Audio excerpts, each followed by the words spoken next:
শিক্ষকদের দ্বন্দ্বের জেরে একটি কলেজ ভাগাভাগি হয়েছে। কলেজের 15 জন শিক্ষকের মধ্যে অধ্যক্ষের সঙ্গে 13 জন শিক্ষক আলাদা হয়ে অধ্যক্ষের বাড়িতে শিক্ষার্থীদের পড়াচ্ছেন। কলেজের মূল ক্যাম্পাসে পাওয়া যায় মাত্র 2 জন শিক্ষক ও 6 জন শিক্ষার্থী। এ অবস্থায় শিক্ষার্থীদের ভবিষ্যৎ নিয়ে শঙ্কা তৈরি হয়েছে।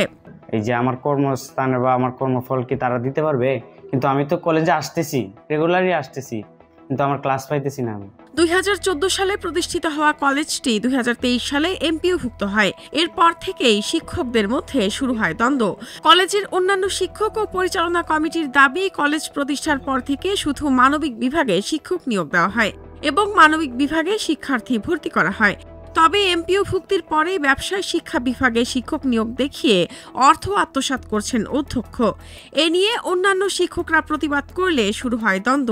এটা হচ্ছে যে এখানে তার মূলত কমিটির বিভিন্ন বিষয় এবং জমি জমা নিয়ে কলেজের কিছু জটিলতা ছিল। যদিও অধ্যক্ষের পক্ষের শিক্ষকরা বলছেন ভিন্ন কথা। আমাদের আগের দিন ফোন দিয়ে বলা হয়েছে যে আপনারা কলেজে আসলে দেখি কেমনে আসেন, এটা আমরা দেখবো। এই নিউজটা শুধু আমাকে না, আমরা এখানে যতজন প্রভাষক আছি সবাইকে একটাই ফোন দিয়ে হুমকি। এটা হচ্ছে সমাজবিজ্ঞানের প্রভাষক ইকরাম স্যার। তো যেহেতু সবাইকে এই কথা বলছে, সেদিন আমরা সবাই একসাথে আসছি আর কি, যোগাযোগ করে ফোনে সবাই, কিন্তু তাদের বাড়ি পর্যন্ত, আমরা কলেজ গেট পর্যন্ত যেতে পারি নাই। ময়মনসিংহের তারাকান্দা উপজেলার ঢাকুয়া ইউনিয়নের পাথারিয়া গ্রামের ভাষা সৈনিক শামসুল হক কলেজের বর্তমান চিত্র এটি।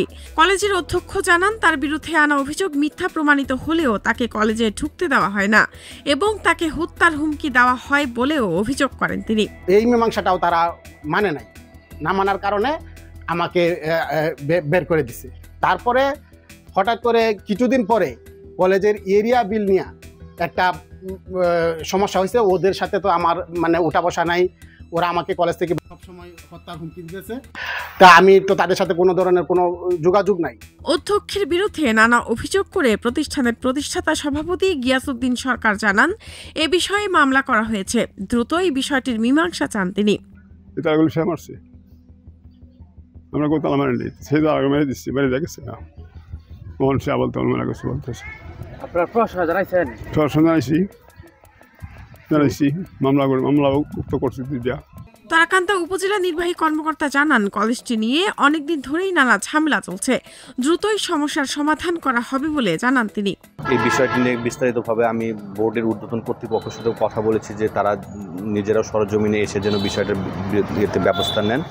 তবে তাদের একটা বিষয় ছিল যে একজন শিক্ষকের সিনিয়রিটি নিয়ে একটা প্রবলেম ছিল। এটাও হচ্ছে তারা একটা গ্রুপ বলছে যে এটা সমাধান করে দিয়েছেন, কিন্তু অন্য পক্ষ বলেছেন যে এটা সমাধান হয়নি। তো এইটা নিয়েই একটা দ্বন্দ্ব আছে। তো এটা আমি শিক্ষা বোর্ডে আমি নিজে ফোনে কথা বলেছিলাম, তো ওনারা এই বিষয়টা দেখবেন বলে আমাকে আশ্বস্ত করেছেন। শিক্ষকদের দ্বন্দ্ব শেষে নতুন উদ্যমে কলেজে ক্লাস শুরু হবে, এমনটাই প্রত্যাশা শিক্ষার্থী ও অভিভাবকদের।